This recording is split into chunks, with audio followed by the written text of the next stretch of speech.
Chapter 7 How Mother Took Credit for Something That She Hadn't Done. Several weeks after Bruno arrived at Outwith with his family and with no prospect of a visit on the horizon from either Carl or Daniel or Martin, he decided that he'd better start to find some way to entertain himself or he would slowly go mad. Bruno had only known one person whom he considered to be mad, and that was Herr Roller, a man of about the same age as father who lived around the corner from him back at the old house in Berlin. He was often seen walking up and down the street at all hours of the day or night, having terrible arguments with himself. Sometimes in the middle of these arguments, the dispute would get out of hand and he would try to punch the shadow he was throwing up against the wall. From time to time he fought so hard that he banged his fist against the brickwork, and they bled, and then he would fall onto his knees and start crying loudly and slapping his hands against his head. On a few occasions, Bruno had heard him using those words that he wasn't allowed to use, and when he did this, Bruno had to stop himself from giggling. "You shouldn't laugh at poor Herr Roller," Mother had told him one afternoon when he had related the story of the latest escapade. "You have no idea what he's been through in his life." "He's crazy," Bruno said, twirling a finger in circles around the side of his head and whistling to indicate just how crazy he thought he was. He went up to a cat on the street the other day and invited her over for afternoon tea. "What did the cat say?" asked Gretel, who was making a sandwich in the corner of the kitchen. "Nothing," explained Bruno. "It was a cat." "I mean it," Mother insisted. "Franz was a very lovely young man. I knew him when I was a little girl. He was kind and thoughtful and could make his way around a dance floor like Fred Astaire. But he suffered a terrible injury during the Great War, an injury to his head, and that's why he behaves as he does now. It's nothing to laugh at. You have no idea what the young man went through back then. They're suffering." Bruno had only been 6 years old at the time and wasn't quite sure what Mom was referring to. "It was many years ago," she explained when he asked her about it, "before you were born. Franz was one of the young men who fought for us in the trenches. Your father knew him very well back then. I believe they served together." "And what happened to him?" asked Bruno. "It doesn't matter," said Mother. "War is not fit subject for conversation. I'm afraid we'll be spending too much time talking about it soon." That had just been over 3 years before they all arrived at Outwith, and Bruno hadn't spent much time thinking about Herr Roller in the meantime, but he suddenly became convinced that if he didn't do something sensible, something to put his mind to some use, then before he knew it, he would be wandering around the streets having fights with himself and inviting domestic animals to social occasions too. To keep himself entertained, Bruno spent a long afternoon creating a new diversion for himself. At some distance from the house, on Gretel's side, and impossible to see from his own bedroom window, there was a large oak tree, one with a very wide trunk, a tall tree with hefty branches, strong enough to support a small boy. It looked so old that Bruno decided it must have been planted at some point in the late Middle Ages, a period he had recently been studying and was finding very interesting, particularly those parts about knights who went off on adventures to foreign lands and discovered something interesting while they were there. There were only two things that Bruno needed to create his new entertainment: some rope and a tire. The rope was easy enough to find, as there were bales of it in the basement of the house, and it didn't take long to do something extremely dangerous and find a sharp knife and cut as many lengths of it as he thought he might need. He took these to the oak tree and left them on the ground for future use. The tire was another matter. On this particular morning, neither Mother nor Father was at home. Mother had rushed out of the house early and taken a train to a nearby city for the day for a change of air, while Father had been last seen heading in the direction of the huts and the people in the distance outside Bruno's window. But as usual, there were many soldiers' trucks and jeeps parked near the house, and while he knew it would be impossible to steal a tire off any of them, there were always the possibility that he could find a spare one somewhere. As he stepped outside, he saw Gretel speaking with Lieutenant Kotler, and without much enthusiasm decided he would be the sensible person to ask. Lieutenant Kotler was the young officer whom Bruno had seen on his very first day at Outwith, the soldier who had appeared upstairs in their house and looked at him for a moment without nodding his head and continuing on his way. Bruno had seen him on many occasions since. He came in and out of the house as if he owned the place, and Father's office was clearly not out of bounds to him at all, but they hadn't spoken very often. Bruno wasn't entirely sure why, but he knew that he didn't like Lieutenant Kotler. There was an atmosphere around him that made Bruno feel very cold and want to put a jumper on. Still, there was no one else to ask, so he marched over with as much confidence as he could muster up to say hello. On most days, the young lieutenant looked very smart, striding around in a uniform that appeared to have been ironed while he was wearing it. His black boots always sparkled with polish, and his yellow blonde hair was, was parted at the side and held perfectly in place with something that made all the comb marks stand out in it, like a field that had just been tilled. Although he wore so much cologne that you could smell him coming from quite a distance, Bruno had learned not to stand downwind of him, or you would risk fainting away. On this particular day, however, since it was Saturday morning and was so sunny, he was not so perfectly groomed. Instead, he was wearing a white vest over his trousers, and his hair flopped down over his forehead in exhaustion. His arms were surprisingly tanned, and he had the kind of muscles that Bruno wished he had himself. He looked so much younger today that Bruno was surprised. In fact, he reminded him of the big boys at school, the ones he always steered clear of. Lieutenant Cotler was deep in conversation with Gretel, and whatever he was saying must have been terribly funny, because she was laughing loudly and twirling her hair around her fingers into ringlets. "Hello," said Bruno as he approached them, and Gretel looked at him irritably. "What do you want?" she asked. "I don't want anything," snapped Bruno, glaring at her. "I was just coming over to say hello." "You'll have to forgive my younger brother, Kurt," said Gretel to Lieutenant Cotler. "He's only 9, you know." "Good morning, little man," said Cotler, reaching out and quite appallingly ruffling his head through Bruno's hair, a gesture that made Bruno want to push him to the ground and jump up and down on his head. "And what has you up and about so early on a Saturday morning?" "It's hardly early," said Bruno. "It's almost 10 o'clock. Lieutenant Cotler shrugged his shoulders. "When I was your age, my mother couldn't get me out of bed until lunchtime. She said I would never grow up to be big and strong if I slept my life away." "Well, she was quite wrong there, wasn't she?" simpered Gretel. Bruno stared at her with his distaste. She was putting on a silly voice that made her sound as if she hadn't thought in her head. There was nothing Bruno wanted to do more than walk away from the two of them and have nothing to do with whatever they were discussing. But he had no choice but to put his best interests first and ask Lieutenant Cotler for the unthinkable, a favor. "I wondered if I could ask you a favor," said Bruno. "You can ask," said Lieutenant Cotler, which made Gretel laugh again, even though it was not particularly funny. "I wondered whether there were any spare tires around," Bruno continued. "From one of the Jeeps, perhaps, or a truck, one that you're not using." "The only spare tire I've seen around here recently belongs to Sergeant Hofschneider, and he carries it around his waist," said Lieutenant Cotler, his lips forming into something that resembled a smile. This didn't make any sense at all to Bruno, but it entertained Gretel so much that she appeared to start dancing on the spot. "Well, is he using it?" said Bruno. "Now, he says there's a tire around his waist. Is he talking about a tire, or is he talking about his belly?" "He's talking about his belly, but Bruno doesn't understand that." "Well, is he using it?" asked Bruno. "Sergeant Hofschneider?" asked Lieutenant Cotler. "Yes, I'm afraid so. He's very attached to his spare tire." "Stop it, Kurt," said Gretel, drying her eyes. "He doesn't understand you. He's only 9. "Oh, will you be quiet, please?" shouted Bruno, staring at his sister in irritation. It was bad enough having to come out here and ask for a favor from Lieutenant Cotler, but it only made things worse that his sister teased him all the way through it. "You're only 12 anyway," he added, "so stop pretending to be older than you are." "I'm nearly 13, Kurt," she snapped.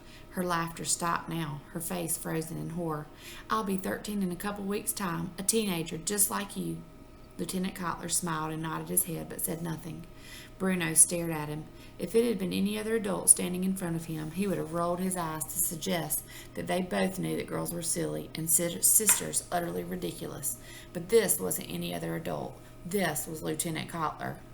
"Anyway," said Bruno, ignoring the look of anger that Gretel was directing towards him, "other than that one, is there anything else anywhere else I could find a spare tire?" "Of course," said Lieutenant Cotler, who had stopped smiling now and seemed suddenly bored with the entire thing. "But what do you want it for, anyway?" "I thought I'd make a swing," said Bruno. "You know, with a tire and some rope on the branches of a tree."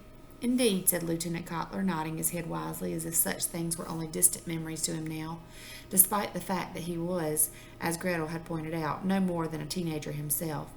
"Yes, I made many swings myself when I was a child. My friends and I had many happy afternoons together playing on them. Bruno felt astonished that he could have anything in common with him, and even more surprised to learn that Lieutenant Cotler ever had friends. "So what do you think?" he asked. "Are there any around?" Lieutenant Cotler stared at him and seemed to be considering it, as if he wasn't sure whether he was going to give a straight answer or try to irritate him as he usually did. Then he caught sight of Pavel, the old man who came every afternoon to help peel the vegetables in the kitchen for dinner before putting his white jacket on and serving at the table, heading toward the house, and this seemed to make his mind up. "Hey, you!" he shouted, then adding a word that Bruno did not understand. "Come over here, you," he said the word again, and something about the harsh sound of it made Bruno look away and feel ashamed to be a part of this at all. Pavel came towards them, and Cotler spoke to him insolently, despite the fact that he was young enough to be his grandson. "Take this little man to the storage shed out back of the main house. Lined up along the side wall are some old tires. He'll select one, and you're to carry it to wherever he asks you to. Is that understood?" Pavel held his cap before him in his hands and nodded, which made his head bow even lower than it already was. "Yes, sir," he said in a quiet voice, so quiet that he might not have even said it at all. "Afterwards, when you return to the kitchen, make sure you wash your hands before touching any of the food, you filthy—" Lieutenant Cotler repeated the word he had used twice already, and he spat a little as he spoke. Bruno glanced across at Gretel, who had been staring adoringly at the sunlight bouncing off Lieutenant Cotler's head, but now, like her brother, looked a little uncomfortable. Neither of them had ever really spoken to Pavel before, but he was a very good waiter, and according to Father, they did not grow on trees. "Off you go, then," said Lieutenant Cotler, and Pavel turned and led the way towards the storage shed, followed by Bruno, who from time to time glanced back in the direction of his sister and the young soldier and felt a great urge to go back there and pull Gretel away, despite the fact that she was annoying and self-centered and mean to him most of the time. That, after all, was her job. She was his sister, but he hated the idea of leaving her alone with a man like Lieutenant Cotler. There really was no other way to dress it up. He was just plain nasty. The accident took place a couple hours later, after Bruno had located a suitable tire and Pavel had dragged it to the large oak tree on Gretel's side of the house, and after Bruno had climbed up and down and up and down and up and down the trunk to tie the rope securely around the branches and the tire itself. Until then, the whole operation had been a tremendous success. He had built one of these once before, but back then he had Carl and Daniel and Martin to help him with it. On this occasion, he was doing it by himself, and that made things decidedly trickier. And yet somehow he managed it, and within a few hours he was happily installed inside the center of the tire and swinging back and forth as if he didn't have a care in the world, although he was ignoring the fact that it was one of the most uncomfortable swings he had ever been on in his life. He lay flat across the center of the tire and used his feet to give himself a good push. The ground, every time the tire swung backwards, it rose in the air and narrowly avoided hitting the trunk of the tree itself. But it still came close enough for Bruno to use his feet to kick himself even faster and higher on the next swing. This worked very well until his grip on the tire slipped a little just as he kicked the tree, and before he knew it, his body was turning inside and he fell downwards, one foot still inside the rim, while he landed face down on the ground beneath him with a thud. Everything went black for a moment and then came back into focus. He sat up on the ground just as the tire swung back and hit him on the head. Then he let out a yelp and moved out of its way. When he stood up, he could feel that his arm and leg were both very sore, and he had fallen heavily on them, but they weren't so sore that they might be broken. He inspected his hand. It was covered in scratches, and when he looked at his elbow, he could see a nasty cut. His leg felt worse, though, and when he looked down at his knee just below where his shorts ended, there was a wide gash which seemed to have been waiting for him to look at it, because once all the attention was focused on it, it started to bleed rather badly. "Oh dear," said Bruno out loud, staring at it and wondering what he should do next. He didn't have to wonder for long, though, because the swing that he had built on the same side of the house as the kitchen, and Pavel, the waiter who had helped him find the tire, had been peeling potatoes while standing at the window and had seen the accident take place. When Bruno looked up again, he saw Pavel coming quickly towards him, and only when he arrived did he feel confident enough to let the woozy feeling that was surrounding him take over completely. He fell a little, but didn't land on the ground this time as Pavel scooped him up. I don't know what happened, he said. It didn't seem dangerous at all. You were going too high, said Pavel in a quiet voice that immediately made Bruno feel safe. I could see it. I thought that at any moment you were going to suffer a mischief. And I did, said Bruno. You certainly did. Pavel carried him across the lawn and back towards the house, taking him into the kitchen and settling him on one of the wooden chairs. So this is the guy that the other soldier was so nasty to. He's the one that is their waiter. He helps peel the vegetables and he waits on them at supper time. So he works for them for the kitchen, but yet he's taking care of him from the fall, from the swing. Where's Mother? Asked Bruno, looking around for the first person he usually searched for when he had an accident. Your mother hasn't returned yet, I'm afraid, said Pavel, who was kneeling on the floor in front of him and examining the knee. I'm the only one here. What's going to happen then? Asked Bruno, beginning to panic slightly, an emotion that might encourage tears. I might bleed to death. Pavel gave a gentle laugh and shook his head. You're not going to bleed to death, he said, pulling a stool across and settling Bruno's leg on it. Don't move for a moment. There's a first aid box over here. Bruno watched as he moved across the kitchen, pulling the green first aid box from a cupboard and filling a small bowl with water, testing it first with his finger to make sure that it wasn't too cold. Will I need to go to the hospital? Asked Bruno. No, said Pavel when he returned to his kneeling position, dripping a dry cloth into the bowl and touching it gently to Bruno's knee, which made him wince in pain, despite the fact that it wasn't really all that painful.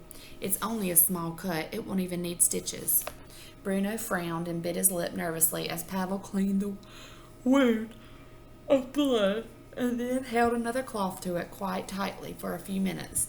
When he pulled it away again gently, the bleeding had stopped, and he took a small bottle of green liquid from the first aid box and dabbed it over the wound, which stung quite sharply and made Bruno say, ow, a few times in a rapid succession. It's not that bad, said Pavel, but in a gentle and kindly voice. Don't make it worse by thinking it's more painful than it actually is. Somehow this made sense to Bruno, and he resisted the urge to say ow any more. And when Pavel had finished applying the green liquid, he took a bandage from the first aid box and taped it to the cut. There, he said. All better, eh? Bruno nodded and felt a little ashamed of himself for not behaving as bravely as he would have liked. Thank you, he said. You're welcome, said Pavel. Now you need to stay sitting there for a few minutes before you walk around on it again, all right? Let the wound relax. Don't go near that swing again today. Bruno nodded and kept his legs stretched out on the stool while Pavel went over to the sink and washed his hands carefully, even scrubbing under his nails with a wire brush before drying them off and returning to the potatoes. Will you tell Mother what happened? Asked Bruno, who had spent the last few minutes wondering whether he would be viewed as a hero for suffering an accident or a villain for building a death trap. I think she'll see for herself, said Pavel, who took the carrots over to the table now and sat down opposite Bruno as he began to peel them into an old newspaper. Yes, I suppose so, said Bruno. Perhaps she'll want to take me to a doctor. I don't think so, said Pavel quietly.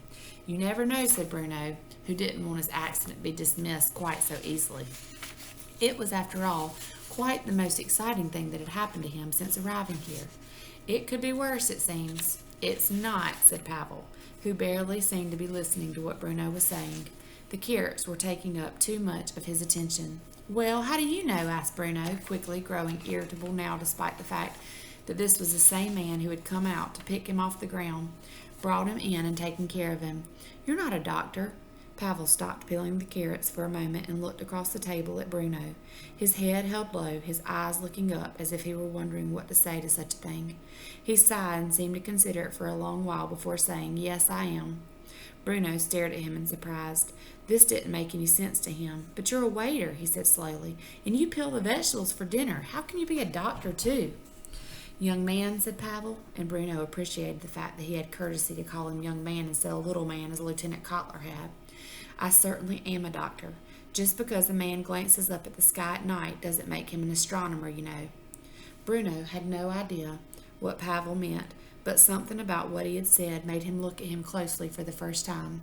He was quite a small man and very skinny, too, with long fingers and angular features. He was older than father, but younger than grandfather, which still meant he was quite old, and although Bruno had never laid eyes on him before coming to Outwith, something about his face made him believe that he had worn a beard in the past, but not any more.